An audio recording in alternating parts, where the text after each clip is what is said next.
오늘 하나님께서 저에게 주시는 말씀은 야고보서 말씀입니다. 야고보서 1장 18절 말씀, 딱 한 절 말씀인데요, 우리 다 같이 한 목소리로 함께 읽도록 하겠습니다.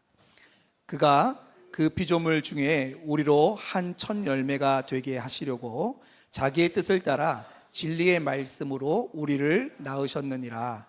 아멘. 하나님의 말씀입니다. 다 함께 자리에 앉겠습니다.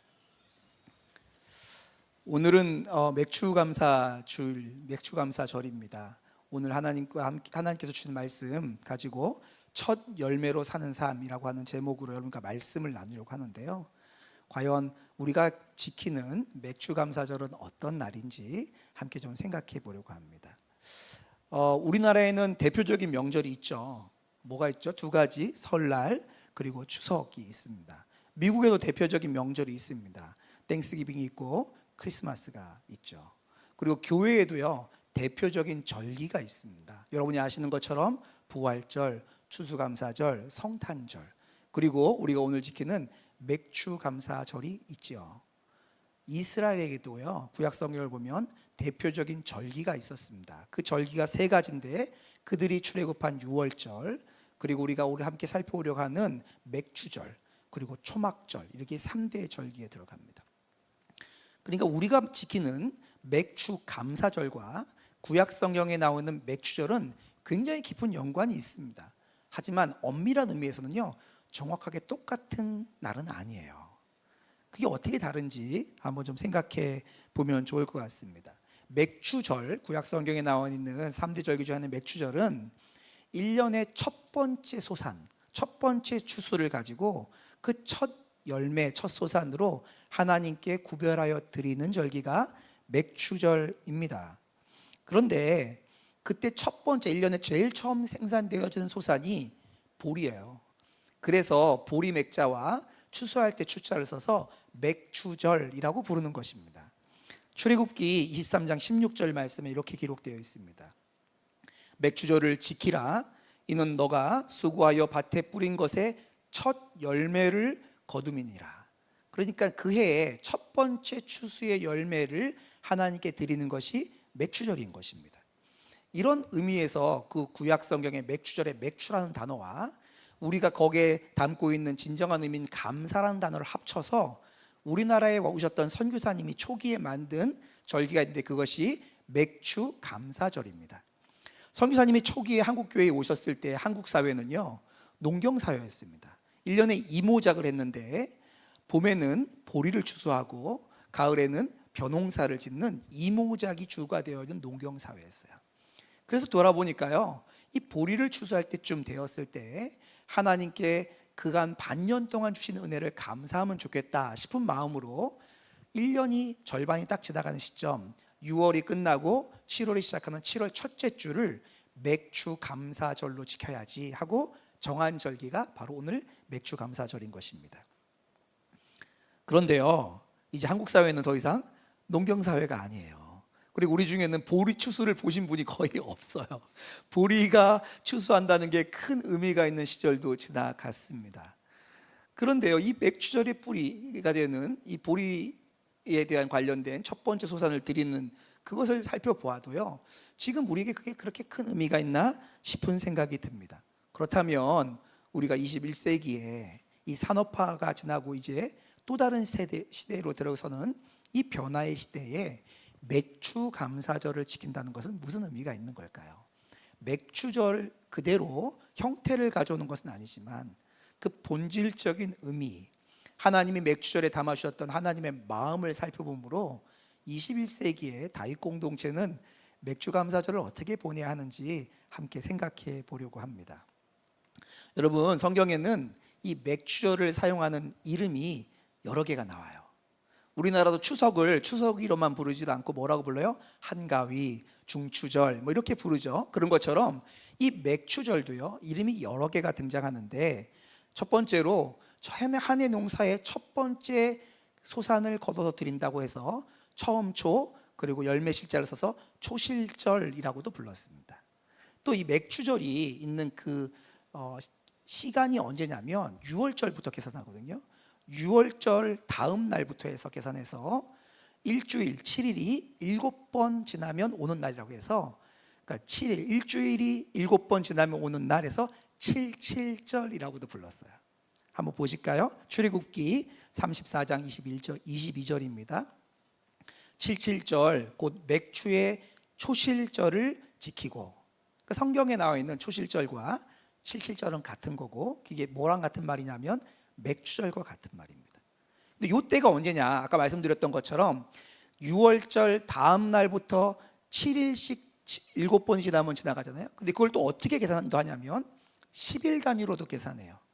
77에 49인데 거기다가 6월절까지 포함시키면 몇이에요? 50이잖아요. 그래서 10일씩 하면 5번이 지나가면 오는 날이라고 해서 그때는 또 이름을 다르게 부릅니다. 10일씩 5번, 50일이 지나면 오는 날이라고 해서 오순절이라고도 불러요. 좀 요약해서 설명드리면 우리가 흔히 쓰는 맥추절, 초실절, 77절, 오순절 다 같은 날이에요. 너무 어렵게 공부하는 것 같은가요? 이게 학원 같은 느낌이 약간 들긴 하는데, 그렇죠? 이렇게 같은 날을 말하고 있는 것입니다. 모두가 같은 절기를 부르는 이름입니다. 그렇다면 하나님께서 이 맥추절을 지켜서 하나님께 이 첫 번째 소산을 드리는 것은 어떤 의미가 있는 거죠? 성경은 이에 대해서 기록하고 있는데, 특별히 잠언 3장은 이렇게 기록하고 있습니다. 잠언 3장 9절입니다. 너의 재물과 너의 소산의 처음 익은 열매로 여호와를 공경하라 라고 기록되어 있습니다. 맥추절은 단지 1년에 어떤 한 특별한 기념일, 어떤 특별한 날이 아니라 우리가 하나님께 처음 익은 열매를 드림으로 하나님을 높이고 하나님을 공경하고 하나님께 영광을 돌리게 된다라고 성경은 기록하고 있는 거예요. 그러니까 하나님께 영광을 돌리는 방법 중에 하나가 뭐예요? 이 맥추절을 잘 지키는 것이 하나님께 영광을 돌리게 된다는 것이죠. 그런데요, 여러분 아셔야 되는 게 있습니다.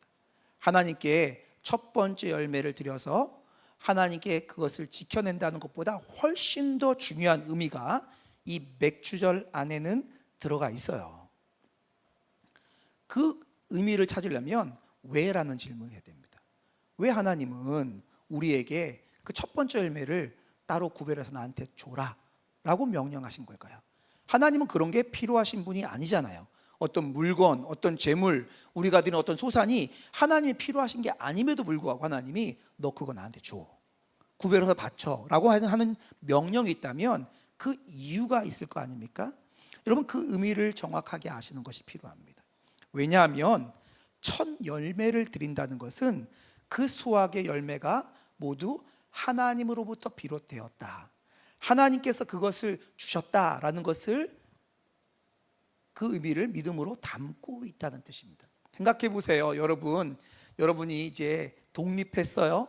첫 월급 받았어요. 그러면 그 첫 월급은 쓸 데가 하나도 없죠. 너무 많아요. 첫 월급 가지고 이것도 해야 되고 저것도 할 게 너무 많아요. 근데 그걸 나한테 좀 갖고 와 이러면 어떻게 생각해요? 아니 이게, 이런 생각이 드시잖아요. 근데 그것을 구별하여 하나님께 드린다는 건 무슨 뜻이에요? 이거 하나님이 주신 거예요, 하나님이 이걸 준 거예요 하고 하는 믿음이 있으니까 그 첫 열매를 하나님께 드리게 되는 것이죠. 하나님께서 이 모든 소산과 내가 누리고 있는 풍요의 모든 근원들이 하나님이세요. 그래서 하나님께 저는 감사드려요. 저는 하나님을 인정해요. 이 표현으로 그 첫 열매를 가져와서 하나님께 드리는 날이 맥추절입니다. 이렇게 하나님을 기억하고 하나님을 인정하는 것이니까 맥추절에 제사를 드리는 것을 통하여 하나님이 영광 받으시는 거죠. 그래서 하나님은요, 그 맥추절을 잘 드리는 걸 통해서 영광 받으실 뿐만 아니라 잘 드리는 사람에게 내가 축복할 거야 라는 약속도 주셨습니다. 조금 전에 잠언 3장 9절에 하나님을 그렇게 해서 높이라고 한 9절 바로 다음 10절이 뭐가 나오는지 아십니까? 같이 한번 볼게요. 너희 재물과 너희 소산의 처음 익은 열매로 여호와를 공경하라. 그리하면 너의 창고가 가득히 차고 너의 집틀에 새 포도즙이 넘치리라. 하나님 그 약속을 주시는 거예요. 그러니까 복 받으려면 해, 그게 아니고요, 이게 하나님 너무 기쁘셔서 하나님이 축복해 주시겠다고 약속하신 것입니다. 그런데요, 여기까지만 이해하면 하나님이 우리에게 정말 담아주시는 본질을 놓치는 겁니다.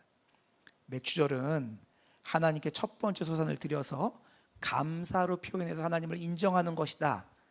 그것보다 훨씬 중요한 의미들이 담겨 있어요. 하나님께서 이 맥주절에 아주 중요한 일들을 많이 행하셨습니다. 하나님께서 이 맥주절에 하나님이 어떤 일을 하셨는지 좀 살펴볼까요? 가장 먼저 이스라엘 백성들이 출애굽했죠. 그리고 광야를 가다가 시내산에 도착했습니다. 그 시내산에서 하나님이 이스라엘 백성에게 뭘 주세요? 하나님께서 그들에게 하나님의 말씀, 율법을 주십니다. 이스라엘 백성들이 하나님의 말씀, 율법을 받은 날이 언제냐? 출애굽하고 50일이 지난 맥주절 때 받았습니다. 하나님이 그들의 필요한 양식을 공급할 뿐만 아니라 뭘 주고 계세요? 그들의 영혼의 양식인 말씀을 주신 날이 맥주절이에요. 또 신약 성경에 보면요, 예수님께서 십자가에서 죽으신 날이 기록되어 있는데 그것이 유월절 명절 전 양 잡는 날에 죽으셨습니다. 그리고 예수님이 부활을 언제 하셨냐면 유월절 명절 기간 중에 부활하셨어요. 그래서 예수님이 부활하시고 며칠 동안 이 땅에 계셨죠? 무려 40일 동안 이 땅에 계시면서 사람들 찾아가시면서 그만 자라, 설교 시간에 깨야지, 이렇게 하시면서 깨우기도 하시면서 사람들에게 하나님의 말씀들을 들려주셨죠. 그게 40일이에요. 그렇게 40일 동안 지나시고 난 다음에 하늘로 올라가시면서 한 가지 말씀을 하시는데 뭐라고 그러시냐면 아버지께서 너희에게 약속하신 것을 기다려라. 몇 날이 못 되어 너희가 성령으로 세례를 받을 거야. 이렇게 약속하십니다. 올라가시는 날 40일이 지나고, 그러니까 그 말을 듣고 제자들이 그 하나님의 약속하신 것을 기다립니다. 며칠 동안 기다리죠? 10일 동안 기다려요. 그리고 10일이 지난 다음에 성령께서 사람에게 임하시죠. 그러니까 계산을 해볼까요? 6월절 기간에 예수님 부활하셨어요. 40일 동안 부활해서 움직이셨어요. 올라가시면서 기다리라 하셨어요. 며칠을 기다렸어요? 10일을 기다렸어요. 그러면 언제 성령이 오신 거예요? 6월절 다음에 50일째 되던 해에 성령이 오신 거예요. 그러면 그날이 언제예요? 오순절 때 성령께서 이 땅에 오신 거죠. 그게 사도행전 2장에 기록되어 있습니다. 사도행전 2장 1절과 4절입니다. 오순절 날이 이미 이름에 그들이 다 같이 한 곳에 모였더니 4절입니다. 그들이 다 성령의 충만함을 받고. 그러니까 하나님께서 내가 너와 함께한다, 너희가 내 자녀야라는 증거를 보내 가장 큰 확신 증거가 뭐냐면 성령인데, 그 성령을 언제 부어주셨어요? 맥주절에 부어주신 거예요. 맥주절에 성령 강림일이 된 거죠. 그래서 우리의 마음에 성령이 들어오신 날이 바로 이날입니다. 이날 교회가 시작된 날, 우주적인 교회의 생일, 창립일이 언제냐? 바로 이 맥주절인 거예요. 이렇게 많은 일을 하나님께서 의도적으로 한 날에 집중해서 행하신 거죠.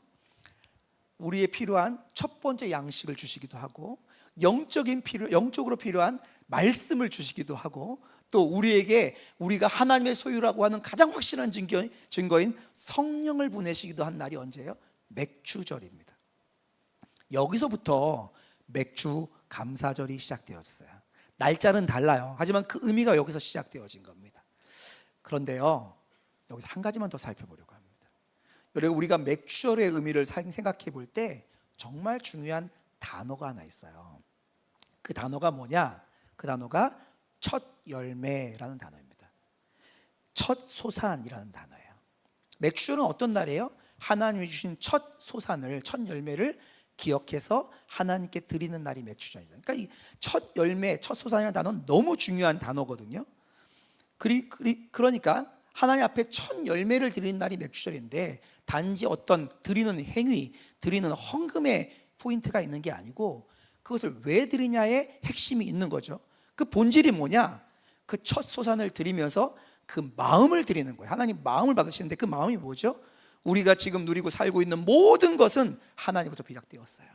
하나님께서 공급하시고 돌보시고 허락하셔서 지금 우리가 이 모든 열매와 소산들을 받아 누리고 있는 거예요. 하나님이 나의 공급자이십니다. 하나님이 나를 돌보시는 분이십니다. 내가 먹고 살고 기도하는 것이 모두 하나님으로서 비롯되었습니다.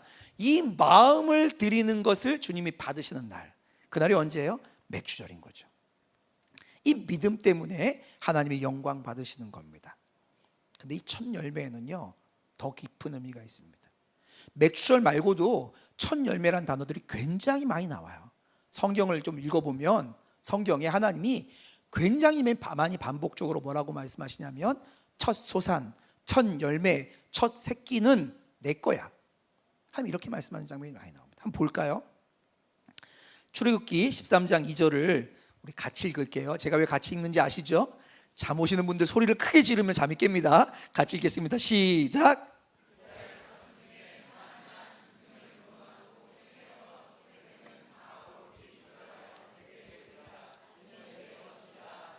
하나님 이건 내 것이라고 하십니다. 처음으로 태어난 건 내 거라는 거예요. 출애굽기 34장 19절입니다. 무릇 초태생은 다 내 것이며 물은 너의 가축의 수컷 처음 난 우양도 소와 양도 그러하며. 출애굽기 34장 26절입니다.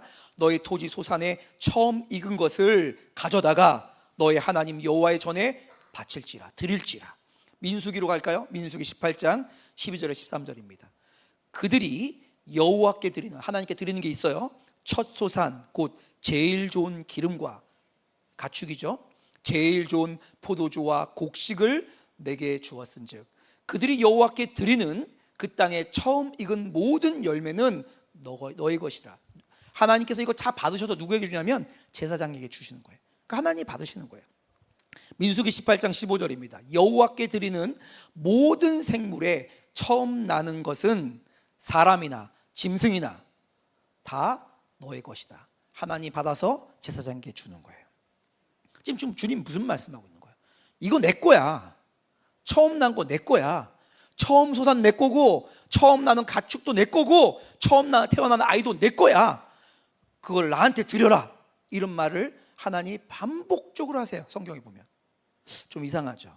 이거 어디서 많이 들어봤는데 내 거, 내 거, 네 거, 내 거, 이런 거 같아요. 느낌이. 하나님이 하나님 욕심도 많으시지. 그럼 다 갖고 계신 분들 다 달라 그래. 이렇게 해석하시면 안 됩니다. 그렇게 하니까요 하나님 앞에 특별한 날만 뭘 드리고 싶은데요, 성경은 그걸 말하고 있는 게 아니에요. 하나님이 이거 내 거야, 나한테 속한 거야 라고 말씀하시는 건 너 나한테 많이 받았잖아, 좀 내놔봐, 이렇게 말하는 게 아닙니다. 이 명령에는 무슨 의미가 들어있냐면 너희는 나한테 속한 존재야. 너희는 내 자녀들이야. 그러니 너희는 나에게 바쳐준 너희는 내가 책임진다. 내 거니까 내가 책임져. 내 거니까 내가 널 보는 거야. 생사여탈권이 나한테 있어. 너의 먹고 살고 일어서고 가는 것 내가 책임지는 거야. 나한테 바쳐봐. 내가 책임질 거야. 이것이 하나님이 달라고 하는 것의 근본적인 이유입니다. 그 첫 소산을 하나님께 드리는 맥주절은요, 우리가 소유하고 누리는 모든 것이 하나님의 것임을 인정하는 거죠. 그래서 하나님을 신뢰함으로 그 믿음을 표현하는 것이 뭐였냐? 그것이 맥주절의 첫 소산을 드리는 거였습니다. 하나님은 나의 창조주이시고 나의 주인이시고 나의 공급자이심을 그대로 인정하는 내 마음의 표현, 그게 뭐예요? 그게 맥주절에 드리는 첫 소산의 제사입니다. 그런데요, 성경은 여기서 멈추지 않아요. 조금 더 나아갑니다. 성경은 하나님이 진짜 원하는 게 뭔지를 보여주고 있는데, 그 첫 열매, 첫 소산을 받기 원하시는 것은, 하나님은 그 열매를 드리고 소산을 드리는 이스라엘이 하나님의 첫 열매가 되기를 원했기 때문이에요. 좀 이상한 얘기지만 보세요. 예레미야 2장 3절입니다. 하나님 말씀하세요. 이스라엘은 여호와를 위한 성물 곧 그의 소산 중 첫 열매이니. 아니, 하나님이 분명히 이스라엘에게 첫 열매를 바치라고 했는데 하나님 그걸 통해서 뭘 원하셨냐면 이스라엘이 하나님의 첫 열매가 되길 원했던 거예요. 이게 무슨 말이냐면 이스라엘이 하나님의 것, 하나님의 소유가 되길 원해요. 왜? 첫 건 다 뭐래? 내 거. 처음 다 내 거야. 다 나한테 드려. 그렇게 했잖아요. 하나님이 이스라엘에게 바랐던 건 뭘 갖다 바치는 게 아니고요, 이스라엘이 하나님의 첫 열매. 그래서 하나님이 책임지고 하나님이 돌보고 하나님이 거기에 대해서 모든 것들을 개입하시는 그 존재가 되기를 원하셔서 하나님이 이스라엘에게 첫 열매를 바치라고 한 거예요. 여러분 이 메커니즘을 아셔야 됩니다. 제가 좀 어렵기 때문에 제가 메커니즘을 다시 좀 설명을 드리겠습니다. 하나님이 제일 처음 뭐 하시냐면 아무것도 없는 이스라엘에게 주세요. 그들이 먹을 것과 필요한 걸 주세요. 그 줘놓고 뭐라 그러냐면 그 첫 번째 거 나한테 좀 바쳐라 그래요. 그러면 뭐 하는 거예요? 내가 책임지겠다는 거예요. 그렇게 하나님이 준 것을 바치라 해서 바치면 그 바친 존재가 어떻게 되냐면 하나님의 것이 돼요. 그래서 하나님이 그것을 책임지세요. 이게 메커니즘입니다. 성경에 나와 있는 하나님이 일하시는 메커니즘이 여기 들어가 있어요. 그런데 이 선언이요, 이스라엘에게 준 맥주절에 대한 선언처럼 보이지만 사실은 이게 우리를 향한 선언인 것을 아셔야 합니다. 이스라엘에게 너 첫 열매 좀 바쳐. 그럼 내가 도와줄 거야. 그럼 내가 책임질 거야 라고 말한 게 아니고 우리에게 주시는 하나님의 선언이라는 거예요. 야고보서 말씀에 보면 하나님이 어떤 분이냐면 모든 좋은 것을 주시는 너무 좋은 하나님이라고 말합니다. 1장 17절입니다. 온갖 좋은 은사와 온전한 선물이 다 하나도 빠지지 모두 위로부터 빛들의 아버지께로부터 내려오나니 그는, 그 선물을 주신 그분은 변함도 없으시며 회전하는 그림자도 없으시니라. 이 빛들의 아버지가 누구예요? 하나님이죠. 하나님은 모든 좋은 것을 다 주시는 분이라는 거예요. 근데 이 얘기를 왜 해요? 그 다음 절을 얘기하기 위해서입니다. 그 다음 절에 하나님이 이 모든 좋은 것을 주시는 분이 가지고 있는 소원이 있어요. 그 소원이 나옵니다. 18절입니다. 오늘 읽었던 본문이에요. 그가, 빛들의 아버지, 모든 좋은 것을 주시는 그가 그 피조물들 중에 그분이 만드신 여러 가지 피조물들 가운데 우리가 누구예요? 하나님의 형상으로 지음받은 우리로 한 첫 열매가 되게 하시려고 자기의 뜻을 따라 진리의 말씀으로 우리를 낳으셨느니라. 여러분 이 성경 구절 좀 계속 띄워주세요. 그가 온갖 모든 좋은 것을 주시는 그 하늘의 빛들의 아버지께서 우리가 아버지의 첫 열매가 되게 하기를 원하셨다는 거예요. 그게 하나님의 계획이었다는 거예요. 하나님의 것, 우리가 하나님의 첫 열매가 되게 하기를 원하셨다는 거예요. 왜 그렇지요? 왜 그걸 원하셔요? 왜냐하면 우리는 원래 하나님의 것이었어요. 하나님 우리를 만드셨어요. 하나님의 주인이었어요. 그런데 우리가 어떻게 했어요? 방종과 죄로 가출해버렸어요. 그 좋은 아버지를 버리고 무시하고 아버지를 모욕하고 아버지를 멸시하고 아버지한테 무례하게 행하고 심지어 아버지를 공격하고 떠나서 다른 존재를 아버지로 삼았죠. 죄와 욕심과 사탄을 아버지로 삼은 거죠. 그래서 떠나버렸던 거예요. 그런데 하나님이 다시 내 걸로 삼기 원하신 거예요. 첫 열매로 삼기를 원하셨던 거예요. 그것을 결심하신 겁니다. 그것이 오늘 본문의 이야기예요. 그래서 18절은요, 하나님께서 그것을 위해서 다시 자신의 것으로 삼기 위해서 어떻게 했다고 말하냐면 하나님께서 우리를 어떻게 해요? 낳으셨다라고 말하고 있습니다. 우리를 낳으셨느니라 라고 말하고 있어요. 그런데 하나님께서 우리를 하나님의 첫 열매로 낳으시기 위한 방법이 있었다고 말하는데 그 방법이 뭐냐? 진리의 말씀으로 우리를 낳았다라고 말하고 있는 거죠. 그렇죠? 근데 여기서 한 가지 질문이 있습니다. 하나님께서 우리를 다시 하나님 거로 삼으려고 진리의 말씀으로 낳았는데 이 진리의 말씀이 뭐예요? 그게 방법이잖아요. 진리의 말씀이 뭐냐? 성경은 이 진리의 말씀이 예수 그리스도라고 말합니다. 요한복음 1장 14절입니다. 말씀이 육신이 되어서 말씀이 육체를 입어서 우리 가운데 거하심에 우리가 그의 영광을 보니 그가 누구예요? 말씀의 영광을 보니 아버지의 독생자의 영광이요. 말씀의 영광과 아버지의 독생자의 영광이 같은 거예요. 그러면 보세요. 말씀의 영광, 아버지의 독생자의 같은 거예요. 그러면 말씀하고 뭐가 같아요? 아버지의 독생자가 같아요. 아버지의 독생자가 누구예요? 예수님이에요. 예수님이 말씀이었는데 그분이 어떻게 했어요? 육신을 입고 우리 가운데 오셨어요.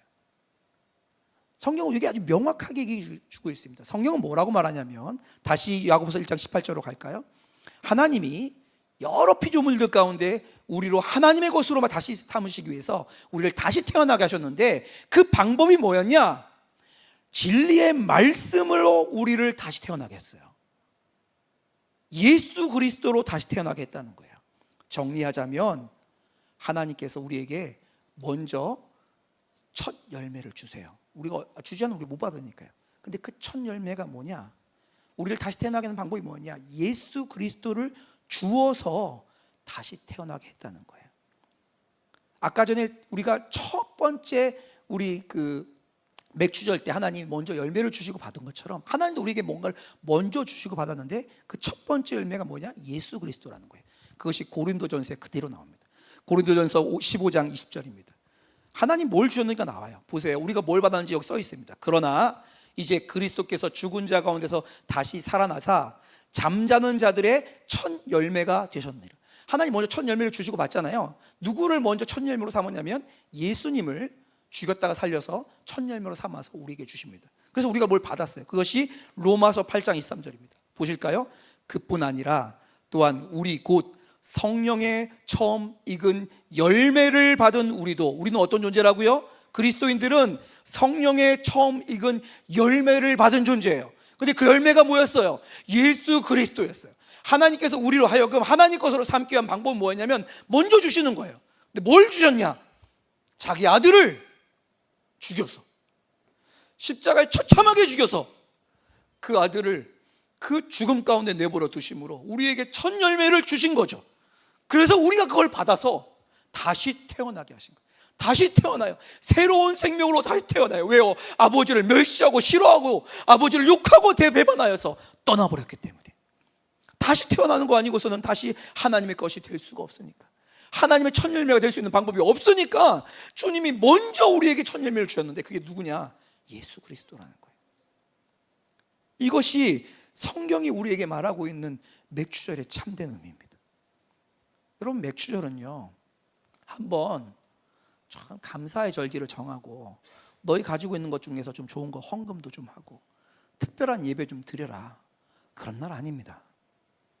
그래서 오늘 와갖고 맥주 감사절 예배 잘 드렸어요.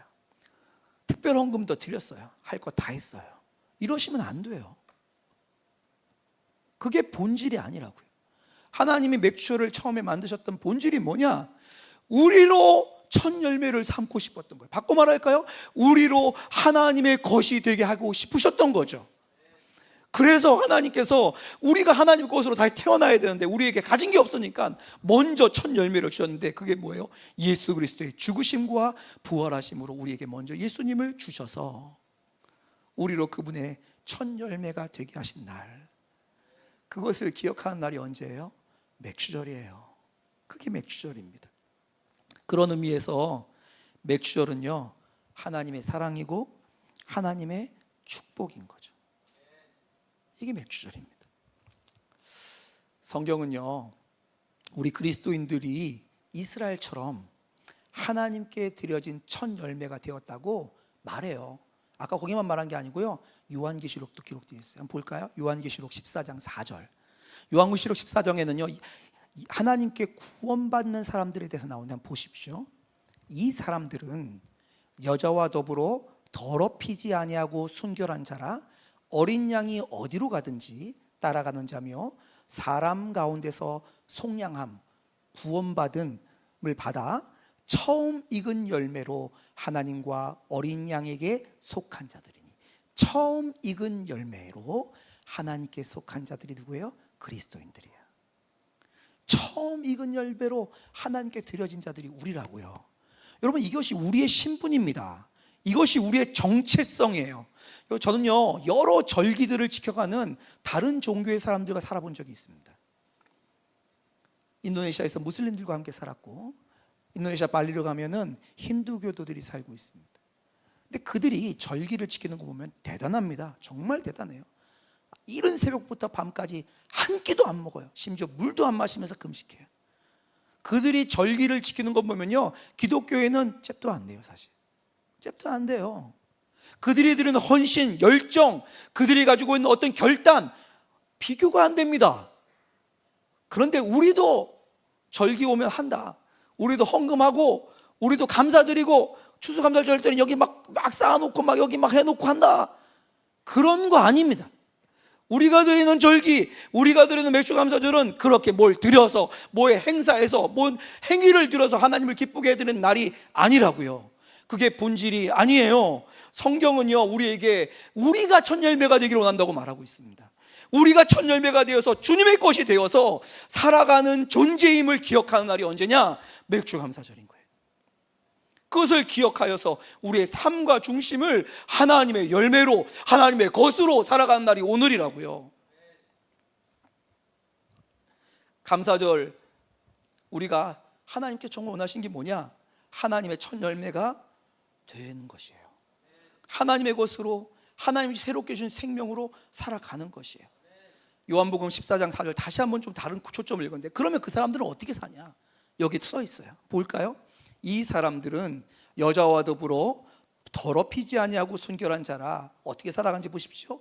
어린 양이 어디로 가든지, 어디로 인도하든지 따라가는 자며, 사람 가운데서 속량함을 받아 처음 익은 열매로 하나님과 어린 양에게 속한 자들이니.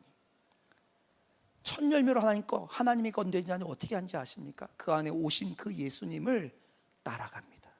어린 양이 어디로 가든지 따라가요. 어린 양이 어디로 인도하든지 아멘이에요. 죽는 것처럼 보여도, 망하는 것처럼 보여도, 그 길이 내가 예상하고 계획했던 것이 아니어도 나는 따라가요. 왜요? 나는 이제 첫 열매로 하나님께 드려졌으니까. 내 안에 주인은 다시 하나님이 계시니까 따라가는 자가 그리스도인입니다. 이것을 기억하고 이것을 결단하여 살아가는 사람들이 그리스도인이에요. 이것이 우리의 맥주절의 의미입니다. 여러분, 이것을 우리 교회에서 뭐라고 말하는지 아시잖아요. 나는 죽고 예수로 사는 삶이라고 하는 거예요. 여러분, 기독교는 뭐 새로운 걸 날마다 발견하는 종교가 아닙니다. 내 안에 계신 예수 그리스도, 그분이 내 안을 통해, 나를 통해 사시는 것이 바로 그리스도의 삶입니다. 오늘은요, 성찬주일입니다.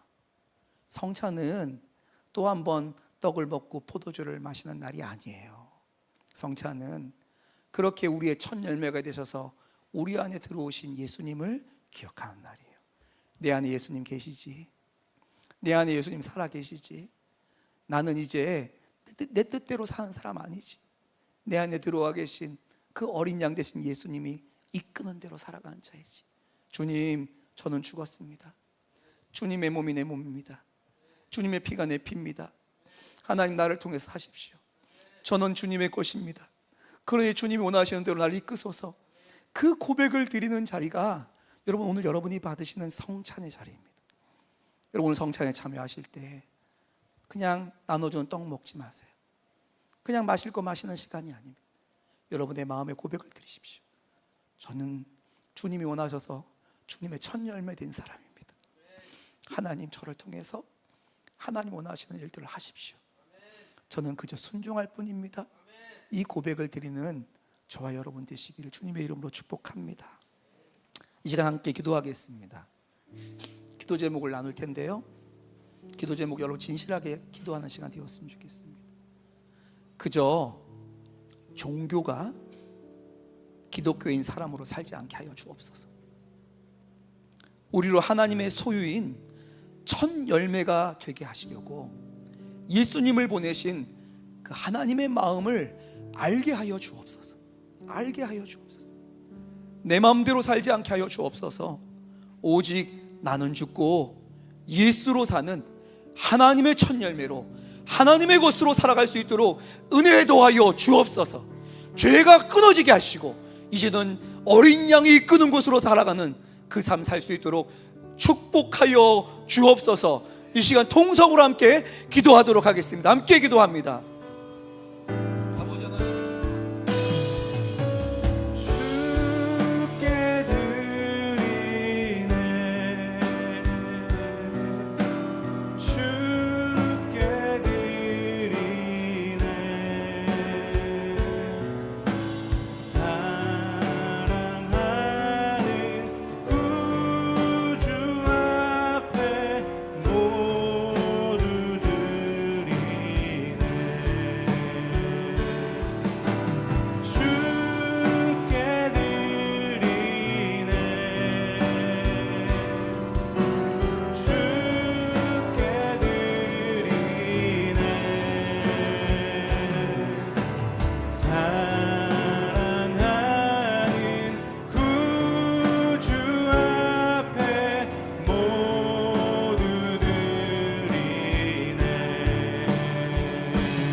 살아계신 하나님 아버지, 하나님, 우리가 하나님을 배신하고 떠났음에도 불구하고 우리를 하나님의 첫 열매로 하나님의 것으로 삼기 원하신 하나님의 그 사랑 앞에 감사드립니다. 이 시간 우리가 다시 한번 기억하여 우리의 첫 열매로 우리 가운데 오신 예수 그리스도께서 우리와 함께 하시며, 이제는 우리가 예수님과 합하여 우리 또한 하나님의 첫 열매가 되어 하나님의 것으로 살아가는 것을 믿음으로 고백합니다. 하나님, 이 고백을 따라서 이 시간 주의 떡과 포도주를 먹고 마시며 주님께서 주신 마음을 다시 기억하고 결단하려고 하노니, 이 시간 우리 가운데 함께 하시며 우리 가운데 성령으로 우리의 마음을 밝혀주시며 주님이 기뻐하시는 믿음의 결단과 고백이 드려지는 시간 되도록 주장하여 주옵소서. 예수 그리스도의 이름으로 기도드리옵나이다. 아멘. 주께서 잡히시던 그날 밤, 주께서 제자들을 다 불러 모으시고 그들의 관습을 따라서 그날 밤에 떡을 떼시며 말씀하셨습니다. 이것을 받아 먹으라. 이것은 너희를 위하여 찢기는, 내가 너희에게 주는 내 살이니라, 내 몸이니라 하셨습니다. 또 포도주를 가져다가 그들에게 나누시며 말씀하셨습니다. 이것을 받아 마시라. 이것은 너희를 내 것, 나의 새 생명이 되게 하려고 내가 너희를 위해서 흘리는 내 피라 라고 말씀하셨습니다. 오늘 주님께서 우리에게 그의 몸과 그의 피를 나누시며 내가 너희에게 들어간다, 내가 너희 안에 있다 라고 말씀하시는 주님의 음성 앞에 믿음으로 반응하는 시간 되시기를 바랍니다. 먼저 이 시간 떡을 떼도록 하겠습니다. 나는 하늘에서 내려온 살아있는 떡이니 사람이 이 떡을 먹으면 영생하리라. 내가 줄 떡은 곧 세상의 생명을 위한 내 살이니라 하시니라. 우리가 축복하는 바 축복의 자는 그리스도의 피에 참여함이 아니며 우리가 떼는 떡은 그리스도의 몸에 참여함이 아니냐. 떡이 하나요 많은 우리가 한 몸이니 이는 우리가 다 한 떡에 참여함이라. 친히 나무에 달려 그 몸으로 우리 죄를 담당하셨으니 이는 우리로 죄에 대하여 죽고 의에 대하여 살게 하려 하심이라. 그가 채찍에 맞음으로 너희는 나음을 얻었나니 사랑하는 자들아, 우리가 서로 사랑하자. 사랑은 하나님께 속한 것이니 사랑하는 자마다 하나님으로부터 나서 하나님을 알고 사랑하지 아니하는 자는 하나님을 알지 못하나니 이는 하나님은 사랑이심이라. 하나님의 사랑이 우리에게 이렇게 나타난 바 되었으니 하나님의 자기의 독생자를 세상에 보내심은 그로 말미암아 우리로 살리려 하심이라. 여러분을 위해 주신 우리 주 예수 그리스도의 몸이 여러분을 영생에 이르도록 보호해 주십니다. 그리스도께서 여러분을 위해 죽으셨음을 기억하면서 믿음과 감사로 이 떡을 받으시기 바랍니다. 다 함께 떡을 드실까요? 이것은 여러분에게 주시는 주님의 몸입니다. 아멘. 이제 주님의 피에 동참하는 시간 갖도록 하겠습니다.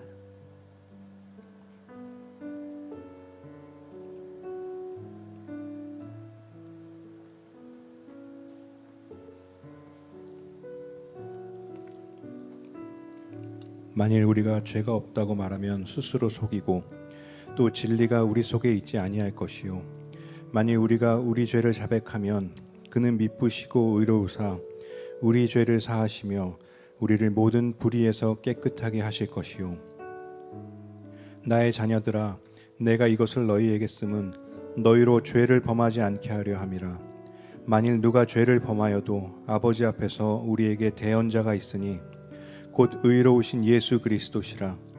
그는 우리 죄를 위한 화목 제물이니 우리만 위할 뿐 아니요 온 세상의 죄를 위하심이라.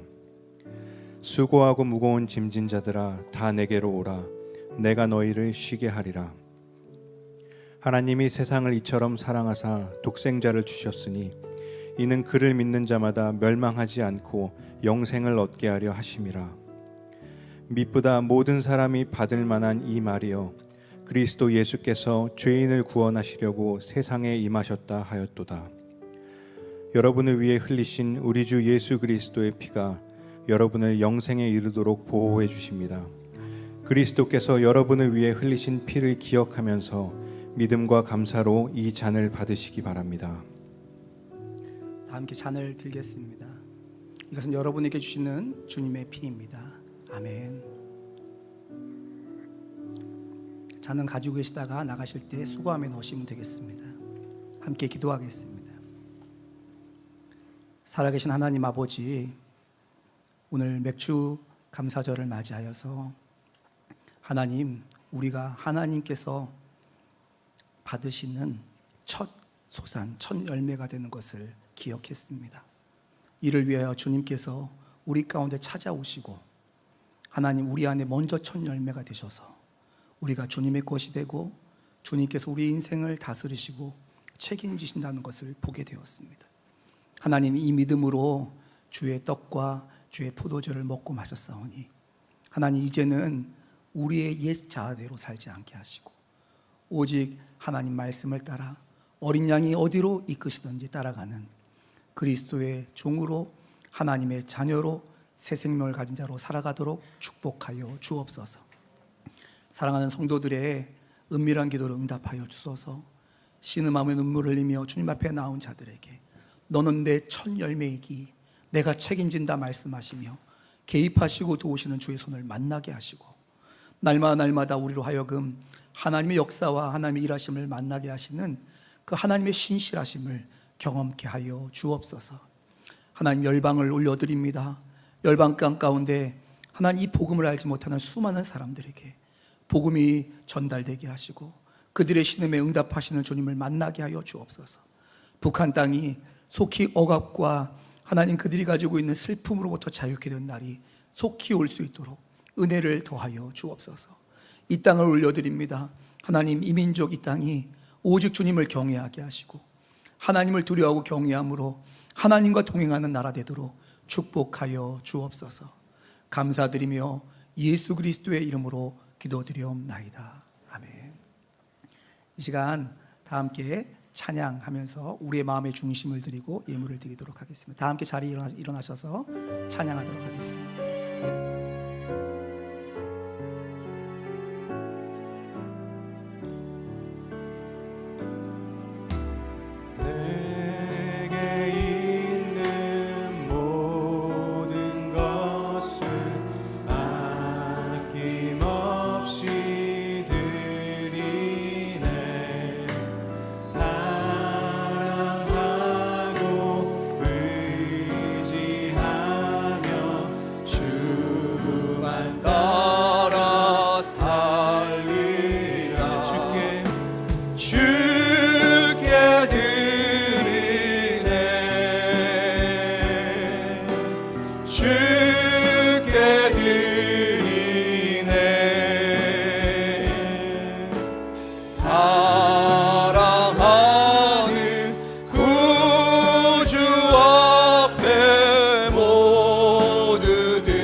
기도하겠습니다. 이제는 우리 주 예수 그리스도의 은혜와 아버지 하나님의 측량할 수 없는 사랑하심과 성령께서 친히 우리 가운데 오셔서 우리 안에 찾아오신 하나님께서 먼저 주신 첫 열매 되신 예수 그리스도를 만나고 그분과 동행하도록 날마다 우리의 마음에 감동 주시고 교통하시고 역사하심이 이제로부터 영원토록 함께 하시기를 축원하옵나이다.